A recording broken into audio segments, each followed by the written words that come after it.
Assalamualaikum warahmatullahi wabarakatuh. Di sini kami dari kelompok 5 akan mempresentasikan tentang pemberantasan korupsi.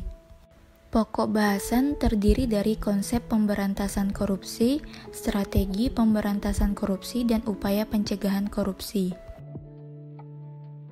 Konsep pemberantasan korupsi.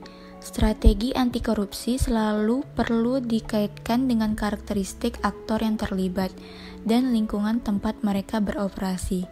Tidak ada satu konsep dan program pemerintahan yang baik untuk semua negara dan organisasi. Tidak ada satu cara yang benar. Ada banyak inisiatif dan sebagian besar disesuaikan dengan konteks spesifik. Masyarakat dan organisasi harus mencari solusi mereka sendiri. Itu adalah menurut Fitchnaut dan Hiberts 2002. Ada beberapa strategi pemberantasan korupsi. Yang pertama yaitu pembentukan lembaga anti korupsi. Membentuk lembaga yang independen yang khusus menangani korupsi, memperbaiki kinerja lembaga peradilan, kinerja lembaga inspektorat jenderal harus ditingkatkan, reformasi birokrasi dan pelayanan publik untuk mencegah korupsi, dan memperbaiki serta memantau kinerja pemerintah daerah. Strategi yang kedua yaitu pencegahan korupsi di sektor publik. Kewajiban pejabat publik untuk melaporkan jumlah kekayaan, melakukan lelang secara terbuka, sistem penilaian kinerja pegawai negeri menitik beratkan pada proses oriented dan result oriented perlu dikembangkan. Strategi ketiga dari pemberantasan korupsi yaitu pencegahan sosial dan pemberdayaan masyarakat. Antara lain, 1. Memberi hak pada masyarakat untuk mendapatkan akses terhadap informasi. 2. Isu mengenai public awareness atau kesadaran serta kepedulian publik terhadap bahaya korupsi dan isu pemberdayaan masyarakat. 3. Menyediakan sarana bagi masyarakat untuk melaporkan kasus korupsi. Yang keempat, pers yang bebas adalah salah satu pilar dari demokrasi. 5. Lembaga swadaya masyarakat atau LSM atau NGOs baik tingkat lokal atau internasional juga memiliki peranan penting untuk mencegah dan memberantas korupsi. Yang terakhir, mengoperasikan perangkat elektronik surveillance. Strategi keempat dari pemberantasan korupsi yaitu pengembangan dan pembuatan berbagai instrumen hukum yang mendukung pencegahan dan pemberantasan korupsi. Salah satu peraturan perundang-undangan yang harus ada untuk mendukung pemberantasan korupsi adalah Undang-Undang Tindak Pidana Money Laundering atau pencucian uang.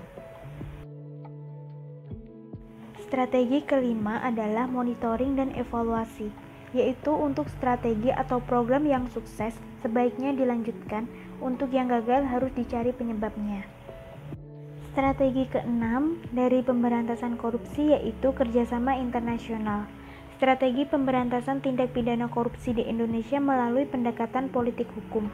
Pemerintah telah meratifikasi United Nations Convention Against Corruption 2003 melalui Undang-Undang Nomor 7 Tahun 2006 dan telah mengimplementasikan United Nations Convention Against Corruption dengan membuat undang-undang khususnya Undang-Undang Nomor 31 Tahun 1999 dan Undang-Undang Nomor 20 Tahun 2001 tentang pemberantasan tindak pidana korupsi.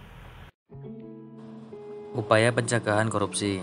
Yang pertama, peran serta masyarakat dalam pemberantasan tindak pidana korupsi, yaitu dengan mencari, memperoleh, memberikan data atau informasi tentang tindak pidana korupsi, dan hak menyampaikan saran dan pendapat, serta bertanggung jawab terhadap pencegahan dan pemberantasan tindak pidana korupsi.